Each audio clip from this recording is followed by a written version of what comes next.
gentlemen. Uh-oh. It's time for the Early Bird Special. Bringing you the best stories from the world of sports and sports entertainment. Now, here are your hosts, Sparky and Burdick. Can we get copyright for this? Well, everything's connected to Disney. Welcome to the Early Bird Special. I am Chris Burdick. Welcome back to the Early Bird Special. I'm Chris Burdick. That's Sparky. We have another special guest in the building with us. Hopsta. Hop is in the building, former producer of the Greg Kerr Show, and Ask Mr. Yarin. Yes, and massive comic Nerd book and Nerd World Report. That's Nerd World Report to you. Nerd World Report. Geekhater. Geekhater. Good Lord. Geekhater. I think he gets along with me pretty well on a daily basis, or at least tolerates me. There's a different stages of nerds. True. I'm a nerd in yeah. a different category, Yeah, I would Very say. true. But Thunderbolts. Let's start with Thunderbolts because I know we have plenty to talk about. That's why we're going to skip the next break. So I went and saw it the first day. I know Burdick hasn't seen it yet, but he knows the gist of it. What'd you think? Oh, you're talking to me? Well, you're the only other person that saw it. I loved it. I really loved it. I thought it was great. One of the things that I really that carries the weight of the movie are Florence Pugh and David Harbour, who are repeating their roles, obviously from Black Widow, and then Florence Pugh was also in the Hawkeye series as the same character, Yelena, which is now the new Black Widow, and they're terrific. They have great chemistry together as daughter and father. Yeah, they're awesome. Their dialogue is great. They're on top of each other. They were really good in Black Widow, I thought. That's still one of my favorites. Black Widow is a movie that's really grown on me as a good Marvel movie. People really dismissed it really easily at first, and if you go back and watch it, it's a really good setup movie to everything that's happening in the MCU right now, especially with the Thunderbolts and everything that's going to be carrying forward. And Julia Louis-Dreyfus's character of Valania, or whatever her name is, who's the real sort of quasi-evil, quasi-sort of good anti-hero Amanda boss. Waller-esque. Yeah. Yeah. And it's going to be really, really cool to see that. But I always forget about her, and I always, it's the chick from Seinfeld. Every time I see her, I'm like, I forgot she's in this. She has been in probably about 3 or 4 or 5 post-credit scenes in some of these MCUs because she's becoming a much more developed character. And I'm glad they didn't get rid of her at the end of Thunderbolts. That's not a big spoiler, but it could have been. It seems like they always backhand the villains into, obscurity. Oblivion. Yeah, and then they don't do anything more with them, but she's going to continue on, and I like that. Yeah, I would watch anything with Florence Pugh, but this one was my favorite. I mean, obviously Black Widow was like the introduction with her, and I'll second that because her and Red Guardian are perfect David together. Harbour, yeah. And I mean, he wasn't in the movie a lot as what I was expecting more of. The character to be in it is outside of like that Santa Claus movie he did a couple years ago where he was also had a big role in the Equalizer, the first Equalizer movie. Did he really? David Harbour, yeah, he was he helped the Russian spy that came over to go after the Equalizer, helped him out. Yeah. So is he Russian in real life? And plus Stranger Things, and because all that. I know ever since that Stranger Things, how he's pawned off in all these Russian characters, and he's got that down. Yeah, he's got it down. He really does. I don't think he's actually Russian. I don't believe he may be maybe lineage wise, but I was just actually about to bring that up because he does an amazing job with a lot of these up and coming female actresses.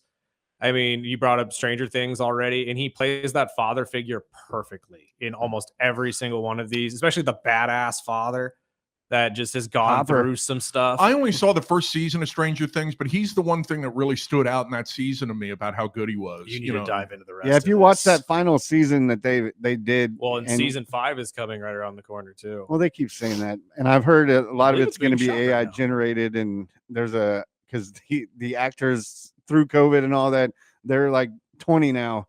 Well, that's the point, though. This is going to be a time skip anyway. So why What I've heard is they used a lot of AI in this final season, but I'm excited. I'm a big lot of fan AI, Stranger Things. a lot of AI, a lot of lines of cocaine, and they get through that shit like that, man. They get through it. And I wasn't a fan of John Walker in the previous Marvel movies, but he actually grew on me on this movie. He was really good. He was funny. There was I don't know how spoiler do we want to go with Thunderbolts now that it's been out for 2 weeks. It's been out a while, so okay. Well, if screw it, if you haven't seen it, turn your radio off. I guess I'm sure you. But I mean, if you don't turn your radio off, obviously. But the point is that like the whole movie's been presented as like all of these obscure heroes get together, and one of the obscure heroes dies within the first 5 minutes of the film. That's what he reminded me of yesterday. I didn't think anyone died, and I remembered, okay, it was in the beginning. And I mean like that. And it was and wasn't it John Walker that took her out? And I forgot all about it. And I was like, wow, that was cool. I mean, I didn't really expect it. It shocked me when it happened in the film. Walker did it or Ghost did it? The clip I saw was Ghost. Maybe it was Ghost. Yeah, because she's like. But anyway, Ghost kills Taskmaster almost immediately because it's Taskmaster, U.S. Agent, Black Widow, and Bob. Sentry. And Bob. But anyway, there's 4 heroes that have all been sent to kill each other, and he ends up as one. And so they really get rid of Taskmaster right away, which is okay because Taskmaster wasn't that great. So that's how it started. Is like Valentina or whatever her name is put all of them together, and Black Shadow was saying, or not Black Shadow, Black Widow was saying that she wanted to go, media. She wanted to be the next, Avenger type, and she set them all up into like pretty much blow up, and they all end up after they figure it out, they team up and they evolve as Thunderbolts. And in the story. Another thing, because I didn't read the comics growing up, they make it sound like Thunderbolts was her old soccer team name when she was growing up, and Burdick over here shut me down quickly. Oh no! When I brought it up, he's like, "That's not how it was. That's not how the name came from." So how did the name come? So in the comics, they get the name from Thunderbolt Ross because this is a specialized force that is created by Thunderbolt Ross, who is now being played by Harrison Ford. And it's a group that he usually leads while he's Red Hulk of a whole bunch of anti-heroes or villains, more like the Suicide Squad. And does very much like the Suicide Squad. Yeah, and just does a whole bunch of harebrained stuff that the government can't exactly tell people about. So, but they changed it for this. I mean, this is just a new and which is why I mean, and I know MCU does that all the time, so I can accept it. But it's just really her old soccer team name. That's what we're going with here. To me, it was some of the funniest jokes in the movie because Red Guardian thought that was the most awesome name in the whole world, and he would say when he introduced the group, he would say we are the East Russian Time Girls Team Thunderbolts. He would say it with such pride, like that's who we are, and it was so funny. Yeah, he was really good at that. Oh my lord! Yeah. Again, the father figure type of David Harbour is always a hit for me. I just being a comic book fan and obviously knowing where all of this originates from, when they tweak these things and make it a joke, it does kind of bug me. I gotta say this, since we're going spoiler on it. 2 of the things that I really, really liked about it, I always enjoy MCU's post-credit scenes, mainly because I think they're just really cool. It's been a nice trend that they have kept going, and it gives hints about things that are coming. Sometimes it doesn't mean anything at all. Sometimes it's just a funny little joke that they throw at you. It's almost like cracking open a box of Cracker Jack and not knowing what the prize is going to be at the end. You know what I mean? Sometimes it's really cool. Sometimes it's horribly disappointing. But that's the way the MCU is. And the 2 post-credit scenes in this film, the first one is simply with David Harbour, which is, and it's not a big spoiler, but the new Avengers have their pictures on Wheaties boxes now. That you see. That's and right. he's trying to be recognized in the grocery store with people as he's holding up the Wheatie box next to his face going, "These are very nutritious. You should start your morning every day with a lovely box." Oh, look at the new Avengers there. Don't they look familiar? Awesome. I mean, that kind of thing, right? And the lady I grabs laughed. Yeah, she and puts grabs it it, down. and then she puts it down in another aisle. But So- then the second one, Was like almost 2 minutes long. And for a post-credit scene in a Marvel film, And this was just made, right? Like they just had They directed absolutely, and cut it yes. a and couple they of did months ago. mention after in Nerd Alert said this was the longest wait for a bonus scene in any Marvel movie. yeah. So they had And- counted it down. It was like 2 minutes and 38 Yeah. seconds or something and like it's that. and it's a long scene. They're in the Avengers headquarters. They're being the Avengers. They're talking about being the Avengers. They're talking about how Sam Wilson is suing them over the name they Avengers, Copyrighted it. copywriting it. It's so funny. And then they get an alert, and something is entering the atmosphere, and it's described as an interdimensional spacecraft that's entering Earth's atmosphere. And they do a quick zoom up on it, and the ship turns over, and you can see the Fantastic Four on the spaceship Of course. as they're staring at it. So I'm reinvigorated with the MCU. I loved Daredevil Born Again. I thought that was just incredible, especially Vincent D'Onofrio as Kingpin. I like a lot of the things they're doing out to flesh a lot of this out, and I'm really looking forward to the Fantastic Four. I am beside myself. I have to put, every time I think about it, like right now, I have to put an adult diaper on because I squirt a Before we little get- bit. But it's every not even time. 8 o'clock yet. My God. But see just Burdick's face. If you're watching that video, man, I wish I could screenshot that. But no, Gross. going back to that, because I know in the trailers, me and my son have been watching movies since he was probably 4 years old. It's a thing that we do. And we always have to get there early because the trailers is the biggest part of the movie for us. Oh, absolutely. And Oh, yeah. you know, he doesn't understand like the Tron trailer, which I'm pumped because I was Has like, he seen? Okay, not the original, but the one that this is a sequel based off of. no. Okay, so he hasn't seen any. No, of so he has no interest on Tron right now. He just said, "Oh, the graphics are cool." That's I'll grow unfortunate. him up before that movie comes. I love the Tron series. Me I feel like too. it's really underrated. The best thing about the Tron movies I didn't like the second one so much, but the first one when it came out, I was a loved kid. Legacy. But light cycles are just my thing. I Right. mean, you want to turn your kid on and tell him, dude, you got to see the light cycles, and that's awesome stuff. Man. Well, the other one was I was going to bring up was not only I want to see the Final Destination. That one looks cool, but those are just the story based. The Okay, but- writing of those are really cool. Are we? Yeah, but are we really needing another one of these? Like, I'm starting to feel like this series is becoming kind of like Fast and the Furious. Well, I Like, think a lot of the Death kids, is an idiot. Number one, Death is a complete idiot in those movies. It's like, well, let's see. I'm going to remove a chain Yeah. from a piece of lamp that's going to fall into a grill Yeah. that will then turn over and start a if fire Hop drops that this will mic go down stand, the thing. And I'm thinking, you're Death. Why don't you just open up an artery in their head? You know, I mean, that's all you have to do. So know, I I mean- was saying, I didn't know. Did they remake these, or is this the first no, one? Right? this is. Because I a don't lot know. of kids your age didn't see those. I Final grew up with Destinations. this series. I like my friends. We all talk about this series and how much it like traumatized us, especially when it comes to driving and stuff like that. With the Yes. second one, but the logs. yeah, right? the logs and all Yeah. that stuff. The logs Absolutely. the logs haunted a lot of Oh people. my yeah. god! But no, I don't know what this is. I don't know if this is a sequel. I don't know if this is a remake or if this is a prequel. Well, by looking at the trailer, it looked like it's starting over because they say Well, the chick from saved what a bunch of people, and that's why they're Yes. chasing him. But no, from what Or I chasing her. understand is this is going to be a new take on it where grandma and grandpa were the original people who got out of the death. The grandma had the vision and mom and dad left the place and didn't die like they were supposed to. Then they go off and live their entire life somehow, completely ignoring the original series and how quickly you're supposed to die after this happens. They live like 60 to 70 years, have a full family of multiple kids, which is all of these kids that are being shown in this movie. And apparently now death is coming after the whole family because none of them were supposed to exist, period. Yeah, that's why The it's called kids are all the targets because none of them are supposed to the be lifeline alive. or whatever it's called. Because grandma and grandpa were supposed to die back in the 50s or whenever. Well, I'm excited because got away with I've it. always liked the writing in those stories on what you can never expect, and Right. I believe the original stories that went in order. It does. of the circle. That's what I assume is going to happen with this one is maybe the kids die in order after grandma and grandpa die because that's what the trailer is. You see grandpa and how he dies.